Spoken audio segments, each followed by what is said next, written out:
வணக்கம் நண்பர்களே, முக்கிய செய்திகளை இந்த பதிவில் பார்க்க போகிறோம். முதல் செய்தி என்ன பார்க்க போகிறோன்னா, பாரத பிரதமர் நரேந்திர மோடி அவர்கள் நேற்று திருச்சி வந்திருந்தார்ல, பஞ்சப்பூரில் என்டிஏ மீட்டிங் நடந்துச்சு, அதை அட்டன் பண்ணார்.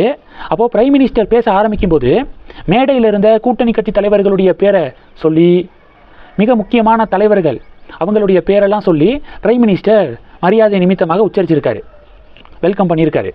கே அண்ணாமலை அப்படிங்கிற பேரை மோடி எப்போ உச்சரிக்கிறாரோ அரங்கமே அதிருது.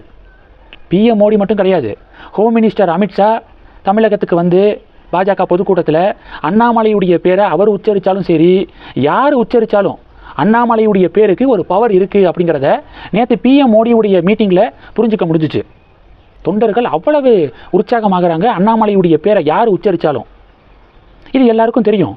இதை நெல்சன் சேவியர் அப்படிங்கிற ப்ரோ டிஎம்கே ஜேர்னலிஸ்ட் இருக்கார்ல, அவர் அக்செப்ட் பண்ணியிருக்காரு. அவர் சமூக வலைதளத்தில் ஒரு பதிவு போட்டிருக்காரு. அதில் என்ன சொல்கிறாருன்னா, திருச்சி கூட்டத்தில் அண்ணாமலை பெயரை மோடி சொல்லும்போது அப்படி ஒரு எழுச்சி அப்படின்னு சொல்லிட்டு நெல்சன் சேவியர் பதிவிட்டிருக்காரு.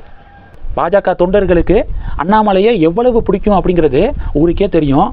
அது இப்போ டிஎம்கே ப்ரோ ஜேர்னலிஸ்ட் வாயிலிருந்து வரும்போது இன்னும் மகிழ்ச்சியாக இருக்குது அப்படின்னு பாஜக தொண்டர்கள் பதிவுகள் போடுறாங்க. இது ஒன்று. ரெண்டாவது என்ன பார்க்க போகிறோம் அப்படின்னா, இந்த பெட்ரோல் டீசலுக்கு தட்டுப்பாடு வரப்போகுது அப்படின்னு சொல்லிட்டு சோசியல் மீடியாவில் எதிர்கட்சிகள்லாம் உருட்டிக்கு இருக்காங்க, இந்திய அலையன்ஸு உருட்டிக்கு இருக்காங்க. இதை உண்மை நம்பி தமிழகத்தில் பல பெட்ரோல் பங்கில் தட்டுப்பாடு வந்துடும் அப்படின்னு அதிக அளவில் பெட்ரோல் வாங்குறத பார்க்க முடியுது. பொதுமக்கள் பெட்ரோல் பங்கில் கூட்டம் அலை மோதுது. சென்ட்ரல் கவர்மெண்ட்டு தெளிவாக சொல்கிறாங்க, யாரும் பதட்டப்பட வேண்டாம், பேனிக் ஆக வேண்டாம், பெட்ரோல் டீசலுடைய தட்டுப்பாடு வராது, அதனால் வதந்திகளை நம்பி பெட்ரோல் பங்கில் குவிய வேண்டாம் அப்படின்னு மத்திய அரசாங்கம் பல முறை எச்சரித்தோம்.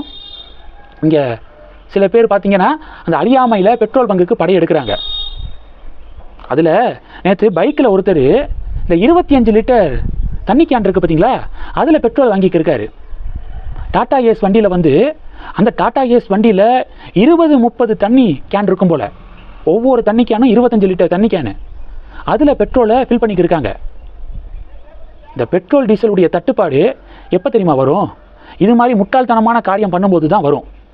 தினமும் ஒரு நாளைக்கு 1 லிட்டர் பெட்ரோல் பிடிக்கக்கூடிய நான் திடீர்னு ஒரு நாளைக்கு 20 லிட்டர் 30 லிட்டரை வாங்கி ஸ்டோர் பண்ணி வச்சுக்கிட்டேன் அப்படின்னா அது 30 பேருக்கு போக வேண்டியது, அதை நான் ஸ்டோர் பண்ணி வைக்கிறேன் அப்படின்னு அர்த்தம். இந்த பதுக்கி வைக்கிறதுனால தான் பெரிய பஞ்சாயத்தே வருது. தட்டுப்பாடே இப்படி பதுக்கி வைக்கிறதுனால தான் வரும். அதனால் சோசியல் மீடியாவில் வரக்கூடிய, வாட்ஸ்அப்பில் பரவக்கூடிய வதந்திகளை நம்பி பெட்ரோல் பங்குக்கு படையெடுக்க வேண்டாம். பெட்ரோல், டீசல், எல்பிஜி சிலிண்டர் தட்டுப்பாடு இல்லை அப்படிங்கிறத பொதுமக்கள் புரிஞ்சுக்கோங்க. இது 2.